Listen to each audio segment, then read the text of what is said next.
This ended up on my desk. Huh. The folks at Fifth Third Bank. No, Ricky sent it over. Ricky personally sent it over? He knew we were going to chat. So he wanted to make sure we had a reference for a point of conversation. Do we want to talk about Loudon at all? No, we don't. We can. It was great. He was very, very kind. He was cool about it? But I was very, very, very, very apologetic. And yeah. I did feel very bad. So. You bought dinner that night, is what you're saying. I would have if I could have. I was leaving. He had to go. He had to go to Pocono. So yeah, but he was a real trooper about it. Coming back to Indy as a Cup driver now, bizarre. What is, so. You know? I think that when I drove IndyCar, I mean, there was just such a long period of time that I've never thought about driving in NASCAR, and so yeah. But it also gives me another chance to win. It's a whole new era for you now here at IMS. I know. Kind of weird. I'm so old to start over again. No, that's good though.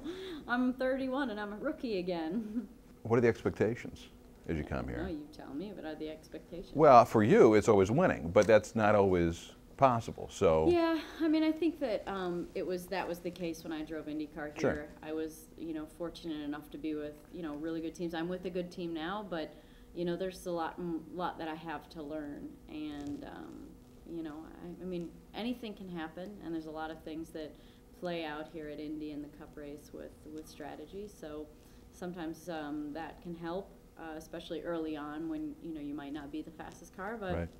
we're definitely, as a team, we're bringing all of our best stuff here to Indy. This is kind of like the restart for the second half of the year, right. where we're bringing all of our best cars and updates and everything, so, it could be really good. How would you assess the first half of the season?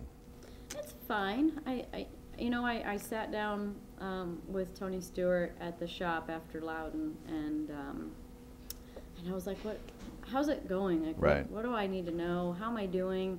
What do you expect out of me? Where do you expect me to be at this point in time? And he's like, look, I think you're doing a great job. He's like, if I'd have thought there was a problem along the way, I would have come down to you and say, hey, where do you think you need, mm-hmm. where do you think you need the most work? And he said, but I don't feel like that. He's like, we need to work on stuff as a team, and I think you're doing a great job. He told us the same thing. He says if it was a case where we were giving her great cars and she wasn't finishing where we thought she should be, then yeah, maybe there's some issue. But right now, we need to give her some good cars and see what happens. Well, I mean, I think that, it's like I feel like I'm in that critical part of the pack when I'm out there. It's like everybody's trying for every last sure. thing that they can get. And it almost seems like when you get up into the next group of cars, it almost seems like it settles in a little easier, too. So I feel like right now I'm always just like trying to hang on to the lead lap all the time. So, which means you're coming from the back all the time. You get lucky dog, or you just make it, and you're starting at the back of the lead right. lap cars. And so,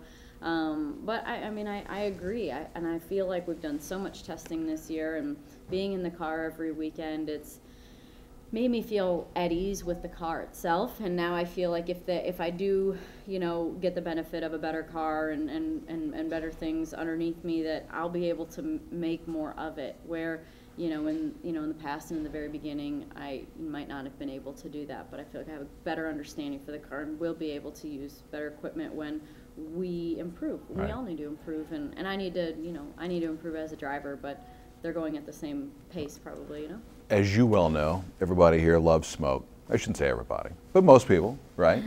Well, I mean, it's like I feel like with Tony or Smoke, as whatever you want to call him, right. Boss, whatever. I feel like that's what I would hope of people, is that he is who he is, right? And you can at least respect who he is. You might not like him, might not necessarily agree with him. At least you can respect who he is. And so I think that I feel like everybody can do that with him. Maybe you don't like him, but at least you get Tony and you respect that right. he is who he is. And right.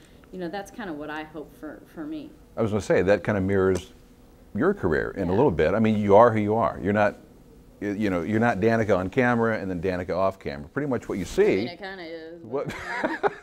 But you know what I'm saying, though. I mean, I think people get who they get. You know. That's right. I mean, you've known me for a long time. When you get to see me when we just kind of, shoot the breeze before we start the camera, or when we see each other, and right. and then you get to interview me. So What do you think? And we're still kind of shooting the breeze, aren't we? We are kind of shooting the breeze, but that's why you give a good interview, because you make me feel comfortable. Give him an Emmy. Is that what you guys said? Emmy? Hang on a second. That was really good.